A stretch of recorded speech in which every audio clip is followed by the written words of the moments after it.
क्या बात है कुंवर प्रताप? गुरुवर, न जाने क्यों हम अपने परिवार को लेकर तनाव अनुभव कर रहे हैं। इतने महीने हो गए, हमें कोई समाचार नहीं मिला वहां का। अंतिम समाचार भी जो मिला था उसमें हमारे दासीराज की युद्ध में गंभीर रूप से घायल होने की सूचना थी। उस समय भी हमारी रानी माँ, छोटी माँ, मंजली माँ, इन तीनों का भी समाचार नहीं था गुरुवर। तब तो हमें शीघ्र ही चित्तौड़ पहुंच जाना चाहिए। अब चिंता मत कीजिए कुंवर प्रताप, हमें पूरा विश्वास है कि आपके परिजनों का शुभ समाचार हम तक मार्ग में ही कहीं पहुंच जाएगा। गोकुया जी के बलिदान को आप एक मात्र दासी धर्म कैसे कह सकती हैं धीर भाई जी? हाँ, और वैसे भी वो कोई सैनिक तो थी नहीं जिन्हें मृत्यु का भय नहीं होता है। तो आप सबको क्या लगा है? हमारा मन नहीं दुख रहा, हमारी छाती नहीं फटी जा रही? हम अपने तीस को अपने ही मन में दबा कर रख रहे हैं ताकि जब कुंवर प्रताप लौटे तो हमें हंसता हंसता पाए। युद्ध में विजयी होकर चित्तौड़ लौटे तो अपनी रोती बिसुरती माएं ना देखे। भव्य स्वागत करना चाहते हैं हम कुंवर प्रताप का। आंखें तरस गई हमारी।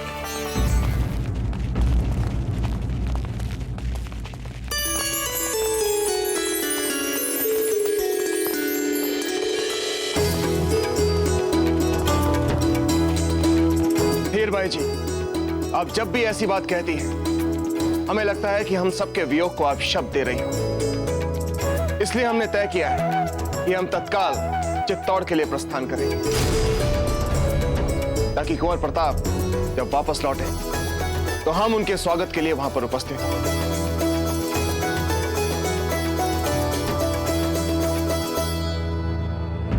क्या बात है जयवंता भाई जी, आपको हमारी बात अच्छी नहीं लगी?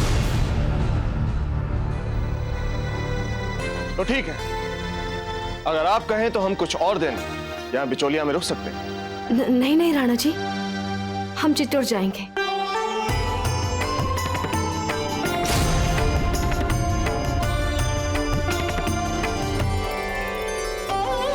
लगता है बिजोलिया में जो कुछ भी हुआ उसके बारे में राणा जी अभी तक कुछ नहीं जानते। बस अब हमें ये देखना है कि आगे भी ऐसा ही हो।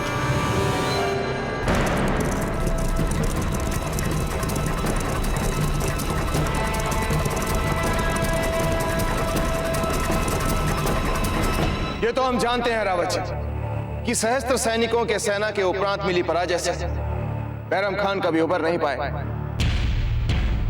परंतु हम ये जानना चाहते हैं कि वो कौन कौन से कारण हैं जिससे ये युद्ध लगभग हमारे हाथों से निकल चुका है। उदाहरण के तौर पर राव सुल्तान को एक कैसे पता चला कि हमारी रानियां और मेवाड़ का राजकोष मेवाड़ में नहीं बिचौलिया में। इसलिए राव सुल्तान के अपने सेना सहित बिचौलिया पहुंचने से हमारा युद्ध से ध्यान भंग हो गया। इसलिए बजाय बैरम खान के विरुद्ध कुंवर प्रताप का साथ देने के हमें कुंवर प्रताप अकेले ही बैरम खान के साथ युद्ध करने के लिए छोड़ना पड़ा। वैसे एक बात कहें रावत जी, कुंवर प्रताप के स्थान पर अगर कोई भी होता, चाहे हम ही क्यों ना होते, आज हम सब कुछ खो चुके होते। समूचे राज्य की रक्षा का भार कभी एक व्यक्ति पर नहीं आना चाहिए। राणा जी, हम स्वीकार करते हैं कि इस बार युद्ध के समय जो स्थितियां बनी, ऐसी परिस्थितियां भविष्य में पुनः कभी नहीं बननी चाहिए। रावत जी, हम चाहते हैं कि आप इस पूरे युद्ध की समीक्षा करवाइए, पता लगवाइए कि कहां कहां कमी रह गई, हमारी व्यवस्था में और हमारे सुरक्षा कवच में कहां कहां छिद्र थे। पूरा आंकलन होना चाहिए इन सब बातों का रावत जी। राणा जी, हमने पहले ही जांच समिति का गठन कर दिया और ये जांच समिति अतिशीघ्र इस युद्ध के संदर्भ में अपनी समीक्षा हमें बता देगी।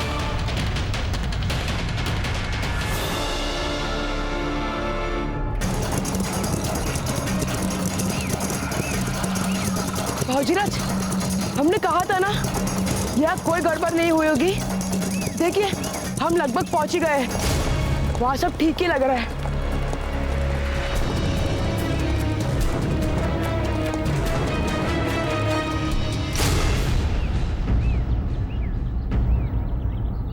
दुर्ग के बाहर इतना सन्नाटा क्यों है?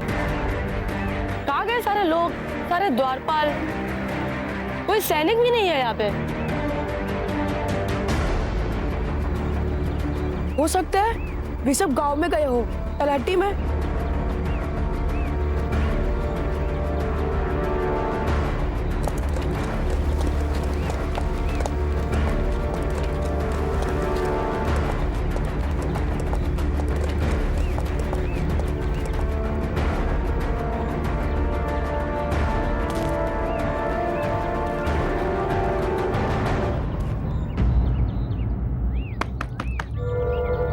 कोई है?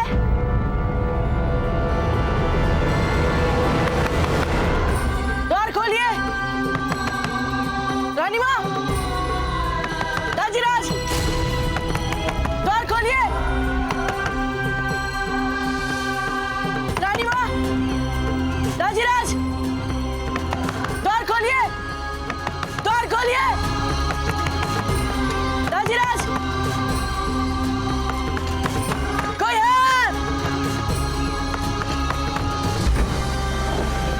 प्रताप की जय! औधिराज प्रताप की जय! औधिराज प्रताप की जय! औधिराज प्रताप की जय! औधिराज प्रताप की जय! औधिराज प्रताप की जय! औधिराज प्रताप की जय! औधिराज प्रताप की जय!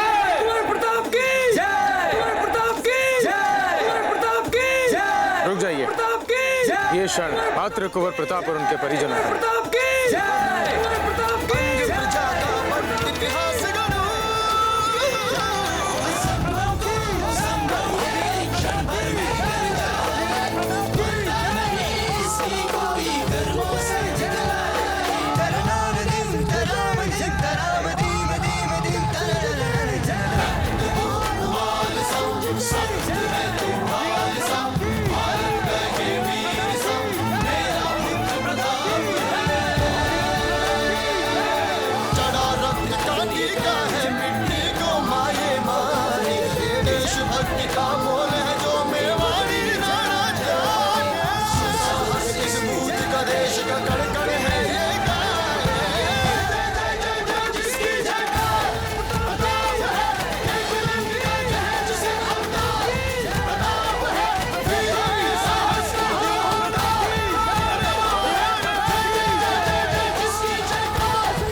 अरे अब बस भी करिए बेना, इतनी देर तक खीर ही पकाती रहेंगी क्या?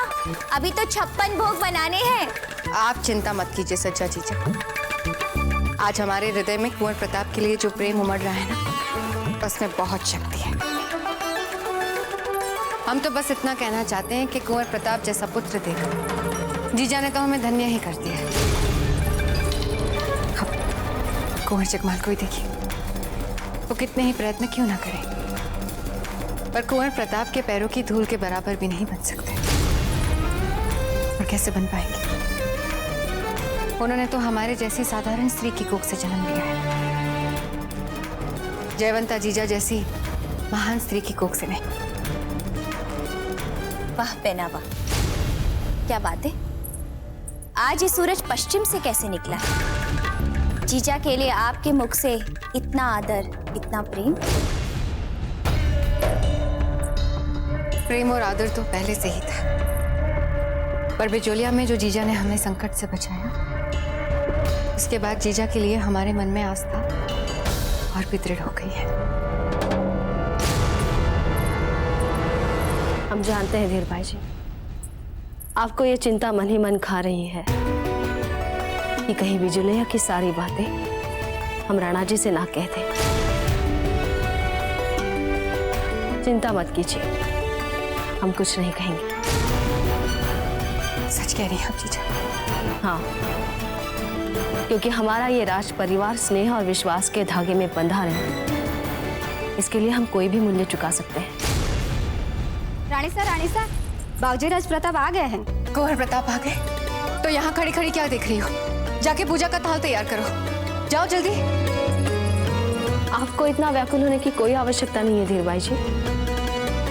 प्रताप के लिए पूजा का थाल हमने तैयार कर लिया है।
वीरोरी पीढ़ी से कुंवर सा एक पग आगे नाम बढ़ायो। अवतारी परिवार रहे खुश, लगे ना नजर कालोटी को लगायो। वीरानी पीढ़ी से कुंवर सा एक पग आगे नाम बढ़ायो। पग आगे नाम बढ़ायो। प्रजा कहे सौभाग्य है माणो, सुख दुख में थाणो साथ है पायो। सुख दुख में थाणो साथ है पायो। हो देखो शुभ अवसर है आयो, हो देखो शुभ अवसर है आयो। देखो शुभ अवसर है आयो। देखो शुभ अवसर है आयो।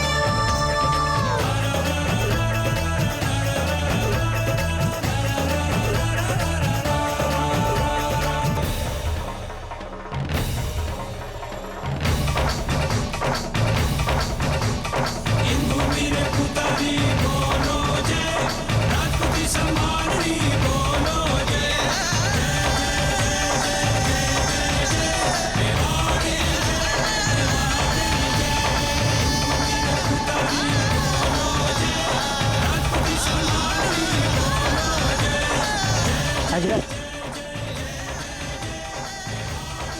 कुंवर प्रताप हम रावत जी से मिलने मंत्रणा कक्ष में जा रहे हैं। कोई चिंता वाली बात है दाजीराज? आपके लिए चिंता करने वाली कोई बात नहीं। हमारा तो यह सुझाव है कि जब तक हम रावत जी से मिलें तब तक आप जाकर अपनी माताओं से मिल लीजिए, उनका मन भी शीतल हो जाएगा। जी दाजीराज। प्रताप की जय। अधिराज प्रताप की जय। अधिराज प्रताप की जय। अधिराज प्रताप की जय। अधिराज प्रताप की जय। अधिराज प्रताप की जय। अधिराज प्रताप की जय। अधिराज प्रताप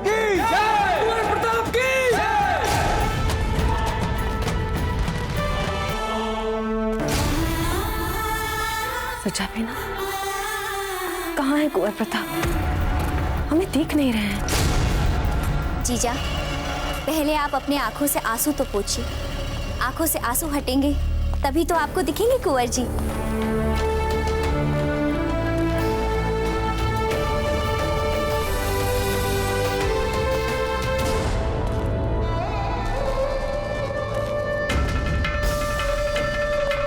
ठीक कहा आपने सच्चा बेटा, किंतु इस शुभ अवसर पर हम माँ बेटे के बीच ही आंसू क्यों आ रहे हैं? अधिराज प्रताप की जय! अधिराज प्रताप की जय! अधिराज प्रताप की जय! अधिराज प्रताप की जय! अधिराज प्रताप की जय! अधिराज प्रताप की जय! कुंवर प्रताप की जय!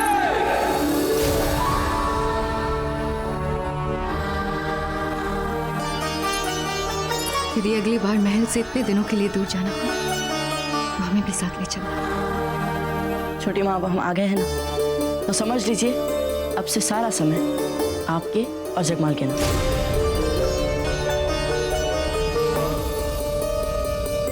सूख के कांटा बन गए हैं आप। इसके लिए तो आपको हर दिन हमारे लिए खीर बनानी पड़ेगी। आपने इस बार युद्ध भूमि में कैसे शौर्य दिखाए, कैसे नए नए मानदंड बनाए, हमें बताएंगे नहीं? क्या हुआ, कैसे हुआ, बताइए ना अपनी छोटी माँ को। छोटी माँ, यदि आप बुरा ना माने तो इस समय हमारे मन में एक ही इच्छा है कि हम अपनी आंखों से जी भर के अपनी रानी माँ को देख लें।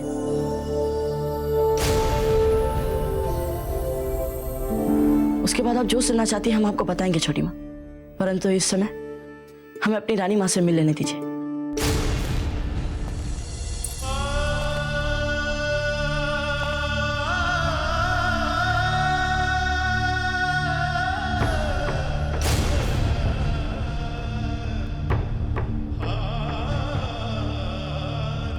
रानी माँ, आप हर पल हमारे साथ थी, हर पग पे। यदि आप हमारे साथ ना होती तो हम कुछ नहीं कर पाते। ऐसा मत कहिए प्रताप, माँ का आशीर्वाद पुत्र के साथ सदैव रहता है। हमें तो लगता है बहना, कुंवर प्रताप की बाती जयवंता जीजा भी उतनी ही महान है। आपको नहीं लगता तीरबाई जी?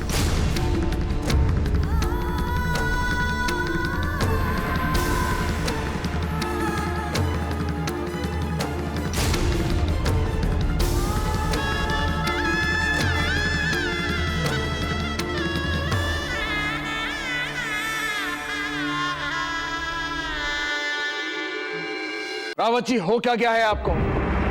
हमने आपसे पता लगाने के लिए कहा था कि मालूम कीजिए राव सूरतन को हमारे गुप्त राजकीय सूचनाओं के बारे में कैसे जानकारी मिली। आप कह रहे हैं कि आपने इस दिशा में काम भी किया, जांच भी की और उस दोषी का नाम भी आपको पता है, किंतु आप उस दोषी का नाम हमें नहीं बता सकते। क्यों रावत जी? उत्तर दीजिए। क्या वो व्यक्ति इतना महत्वपूर्ण है, हमसे भी अधिक महत्वपूर्ण? ऐसी बात नहीं है राणा जी, हम मात्र इतना कहना चाहते हैं कि जिस किसी ने भी ये किया है वो अनभिज्ञता में किया है, इसलिए जाने दीजिए। आप हमारे धैर्य की और परीक्षा मत लीजिए रावत जी। नाम बताइए उस दोषी का। राणा जी, हमने वो पत्र भी ढूंढ लिया जो उस राव सूरतन ने आपके नाम से बिजोलिया भेजा था।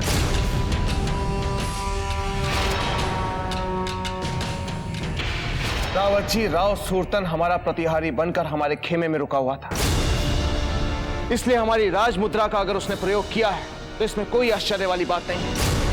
हम ये जानना चाहते हैं कि उसने वो पत्र बिजोलिया में किसको लिखा था और क्यों लिखा था और उस पत्र में क्या लिखा गया था। राणा जी, हमें एक पत्र मिला है जो बिजोलिया के महलों से भेजा गया है।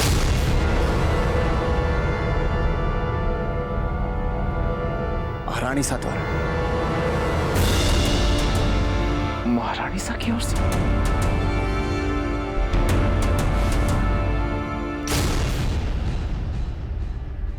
परंतु हमने जयवंता बाई जी को स्पष्ट निर्देश दिए थे कि युद्ध काल में कोई भी किसी के साथ सुरक्षा के लिए पत्र व्यवहार नहीं करेगा।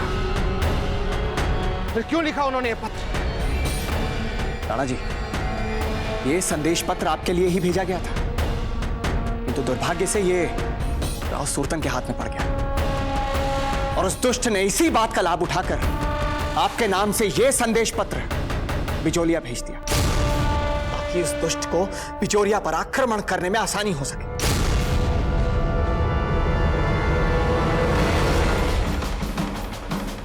रावत जी, हमें राव सुरतन का वो पत्र दिखाइए।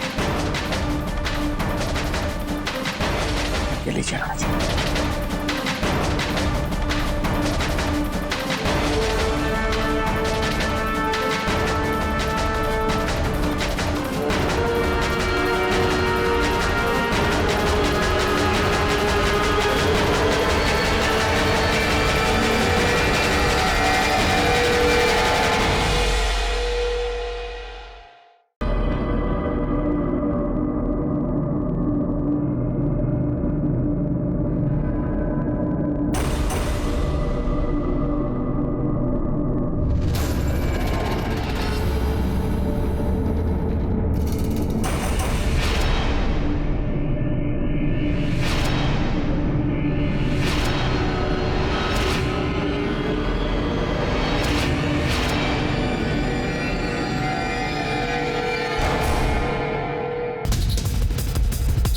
हमें जीने का एक अवसर देके अपनी मौत पे मुहर लगा दी है राणा उदय सिंह।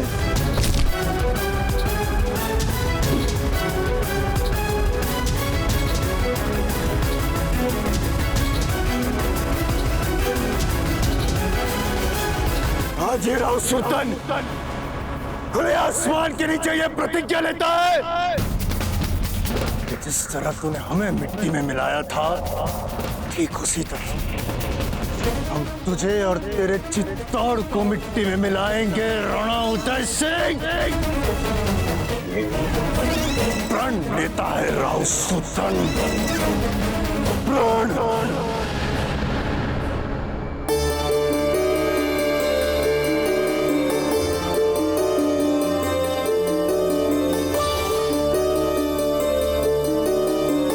हे एकलिंग जी, इतना सब कुछ भला कैसे खाएंगे हम ये सब? आप सब तो जानती है ना कि हम 3 महीने से अपने राजमहल से दूर बिलों के साथ जंगल में थे। हमारा इतने में तो इतना स्वादिष्ट स्वादिष्ट खाना खाने का भी अभ्यास छूट गया है। एक कोर खाया नहीं कि आपके नखरे आरंभ। इस सारा भोजन आपको समाप्त करना पड़ेगा। हमने इतने श्रम से 56 भोग बनाए हैं आपके लिए। अच्छा, सारा श्रम आपने किया है, तो हम और जीजा वहाँ पाकशाला में बैठे बैठे क्या कर रहे थे फिर? अच्छा, इसके लिए भी हम एक मध्य मार्ग खोजते हैं। हाँ, आप सब एक एक करके हमें अपने बनाए सबसे प्रिय व्यंजन को अपने हाथों से खिलाएं। इससे हमारा पेट, मन और आत्मा तीनों संतुष्ट हो जाएगी। हाँ, ये बड़ी अच्छी युक्ति सोची आपने कुंवर प्रताप। जीजा, खिलाइए ना।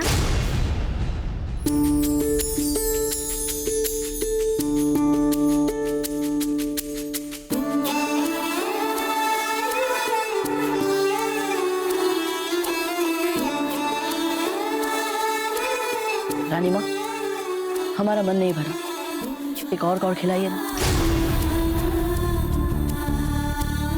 कुंवर प्रताप, आपको अभी आपकी दूसरी माओ के हाथों से भी खाना है ना? हाँ, हमने तो भाई वही बनाया जो हमें सबसे अच्छा बनाना आता है। खट्टे आम की चटनी।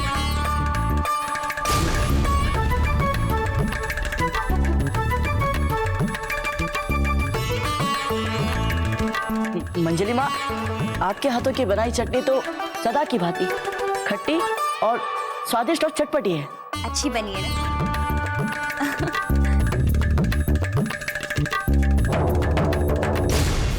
छोटी माँ, आपने खीर बनाई है ना, खिलाइए। पहले आप अपना सारा भोजन समाप्त कर लीजिए, फिर खिलाइए। नहीं छोटी माँ, नहीं। आपके स्नेह में डूबी खीर के लिए हम इतनी प्रतीक्षा तो नहीं कर पाएंगे। आपको हमें पहले ही खिलानी पड़ेगी।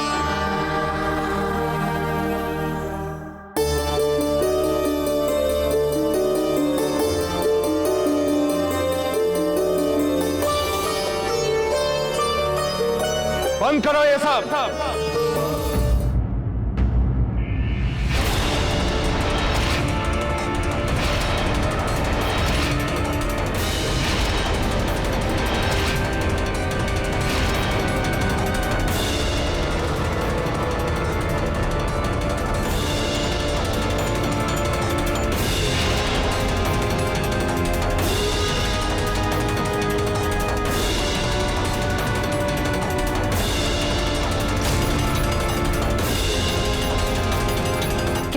जी आप सब लोग और मेवाड़ का राजकोष मेवाड़ में नहीं, वहां बिचौलिया में है। इसका पता राव सुरतन को कैसे चला?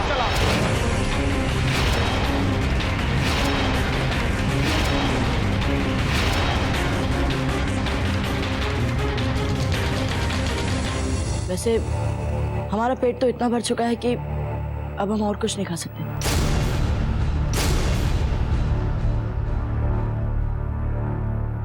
रुक जाइए कुंवर प्रताप,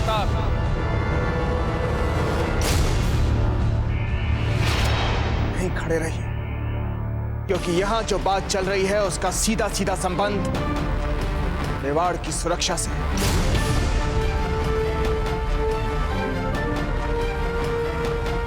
बोलिए जयवंताबाई जी, हमने आपसे प्रश्न पूछा है, हमें उसका स्पष्ट उत्तर दीजिए। अब जाने दीजिए ना राणा जी। महत्वपूर्ण और अच्छी बात तो यह है कि हम सब अब सकुशल हैं। स्वयं एकलिंग जी ने हमारी संकट से रक्षा कर दी। धीर भाई जी, हम आपसे बात नहीं कर रहे, हम जयवंताबाई जी से बात कर रहे हैं। बोलिए जयवंताबाई जी।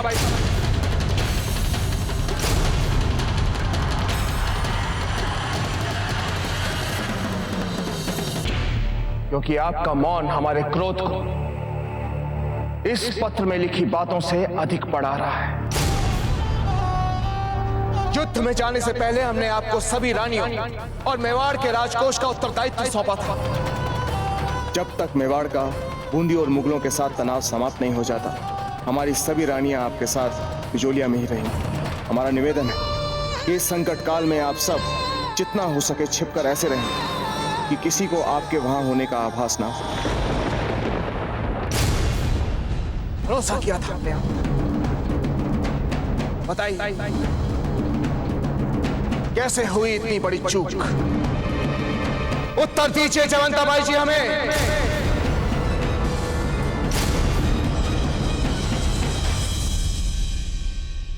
भूल हो गई जीजा से राणा जी।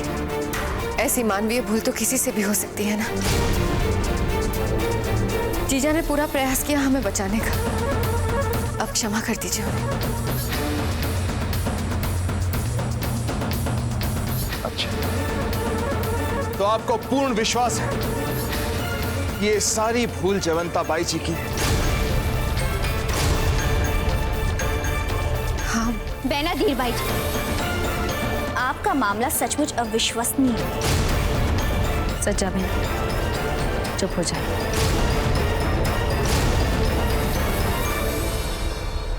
राणा जी, ये सत्य है कि आपने अपने परिवार और मेवाड़ के राजकोष का उत्तरदायित्व हम पर सौंपा था, और ये भी सत्य है कि हम इस उत्तरदायित्व को पूरा नहीं कर पाए।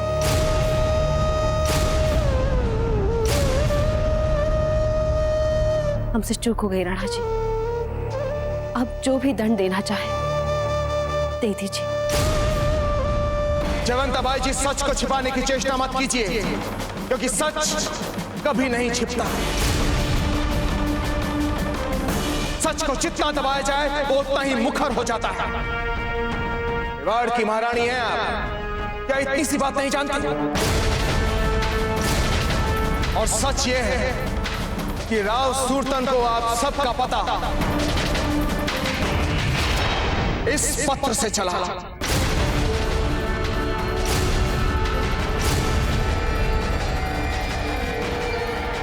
ये पत्र जिसको लिखकर भेजा धीर बाई जी ने।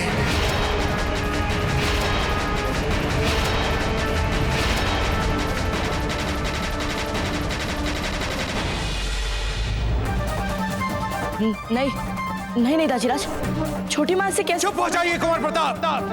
आपको मात्र यहाँ इस कार्रवाई को देखने के लिए रोका गया है, इसमें भाग लेने के लिए नहीं। इसलिए चुपचाप वहीं पर खड़े रहिए।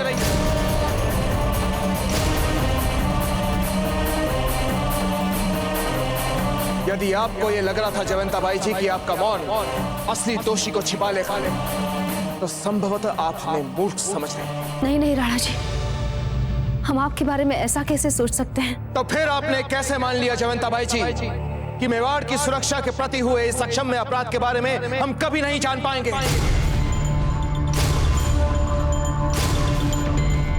आपको क्या लगता था कि जब ये पत्र हमारे हाथ लग चुका है तो उसके बाद भी हमें कोई संदेह या संशय बच जाएगा?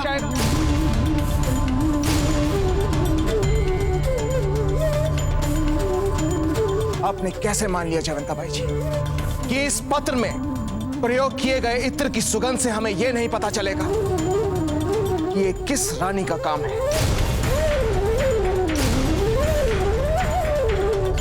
आपको क्या लगता था कि राव सूरतन इस पत्र में जिसे सुगंध वाली रानी कह रहा है वो कहां और किसे लिख रहा है? क्या इतनी सी बात हमें समझ में नहीं आएगी जयवंता बाई जी?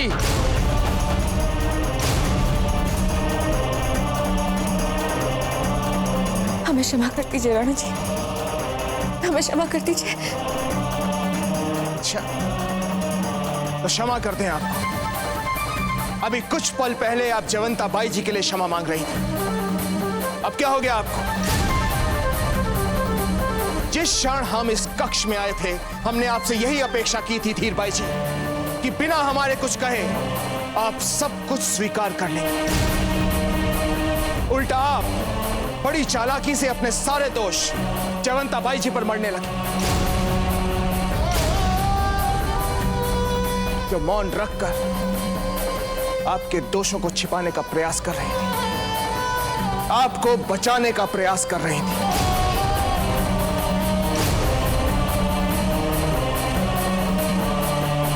परंतु अभी भी जयवंता बाई जी हमारी दृष्टि में असली दोषी आप हैं।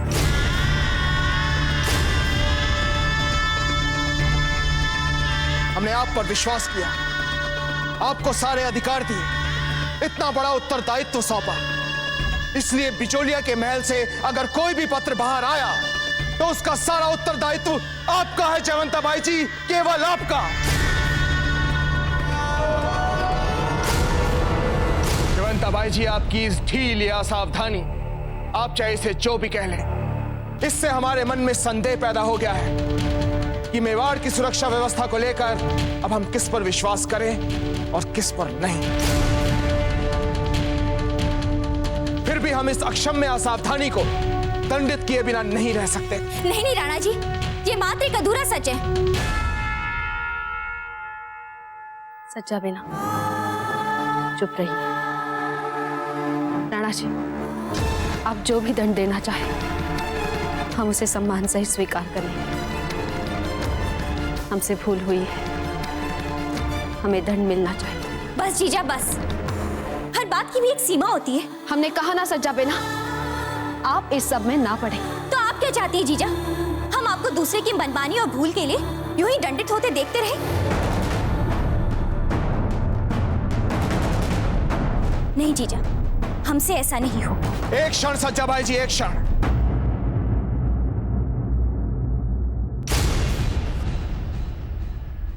अब जब हम यहां हैं तो हमसे कोई भी सच छिपा नहीं सकता। इस घटना की इकलौती साक्षी आप हैं सज्जा बाई जी, इसलिए आप हमें सच बताएंगे कि उस दिन क्या और कैसे हुआ था। सब बताइए सच।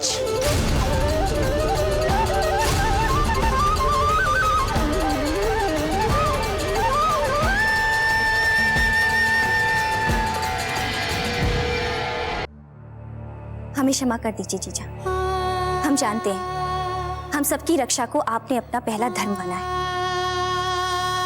पर हमारा धर्म भी यही कहता है कि हम किसी निरपराध को दंडित होते ना देखें और चुप ना रहें।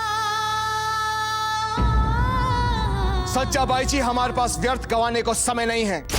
बताइए सच क्या है? सच बात तो यह है राणा जी कि जीजा ने न केवल बैना को वो पत्र लिखने के लिए मना किया, बल्कि उन्हें ऐसा करने से रोकने का अथक प्रयास भी किया। कि हम एकमात्र पत्र भेजना चाहते हैं राणा जी को, ताकि हमें यह पता चले कि वो सकुशल है। यदि आपने हमें रोका या किसी ने भी हमें रोका तो हम ये विष खाकर अपने प्राण ले लेंगे जीजा। आप तो इतनी सी बात भी समझ नहीं पा रही है धीर भाई जी कि ये है ही नहीं राणा जी की लिखावट। हम तो आरंभ की 4 पंक्तियां पढ़कर ही समझ गई थी। राणा जी सदा अपना पत्र आरंभ एकलिंग जी के नाम से करते हैं।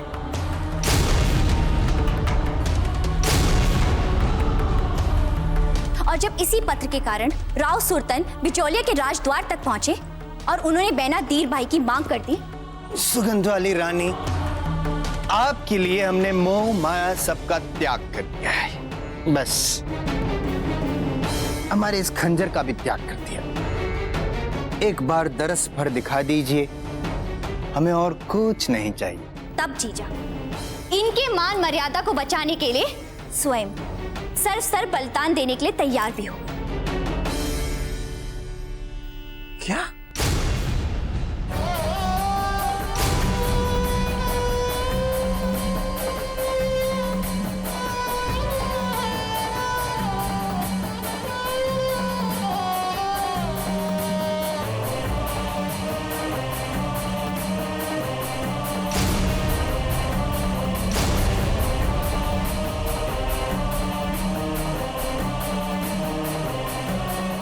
अंतिम समय में यदि कोकैया जी जीजा से इस आत्मोत्सर्ग का अवसर हठपूर्वक न छीन लेती तो आज जीजा हमारे बीच न होती।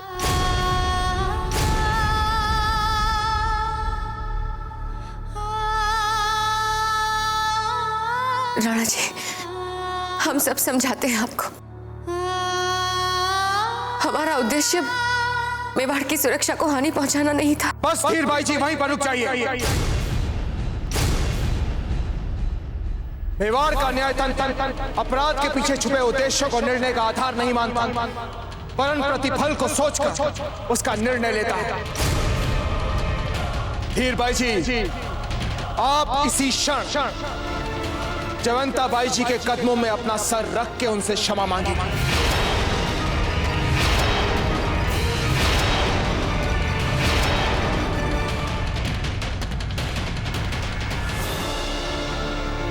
आपने सुना हमने आपसे क्या कहा धीर भाई जी?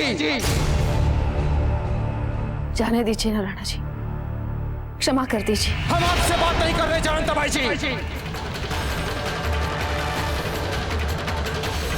आप शांत वहीं पर खड़ी रहिए।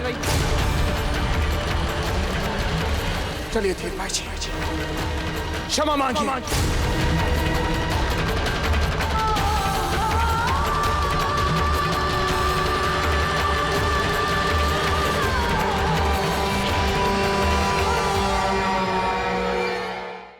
चलिए धीर भाई जी, क्षमा मांगिए।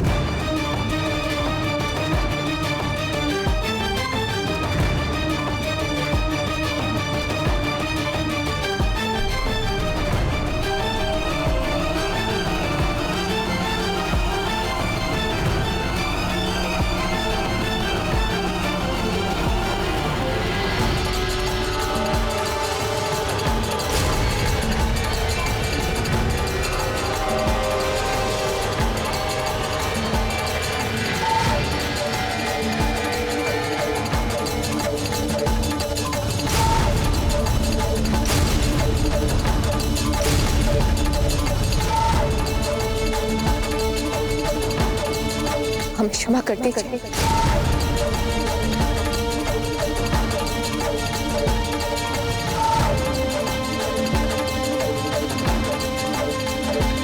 जीजा, यदि आप जो कह रही हैं वो सही है तो आपके चरण हमारा शीश, पर यदि हम जो कह रहे हैं वो सही है तो आपको भी वैसा ही करना पड़ेगा। धीर भाई जी, आपके मनमाने कार्य न केवल मेवाड़ की मर्यादा को मिट्टी में मिला सकते थे, बल्कि उसके अस्तित्व को हमेशा के लिए समाप्त कर सकते हैं। इसलिए हम आपके इस अक्षम्य अपराध के लिए आपको मेवाड़ की न्याय व्यवस्था का सर्वोच्च दंड घोषित करते हैं।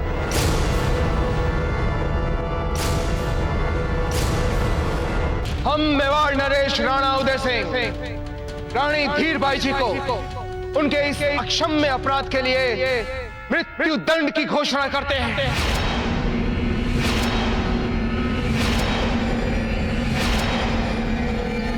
मृत्यु दंड।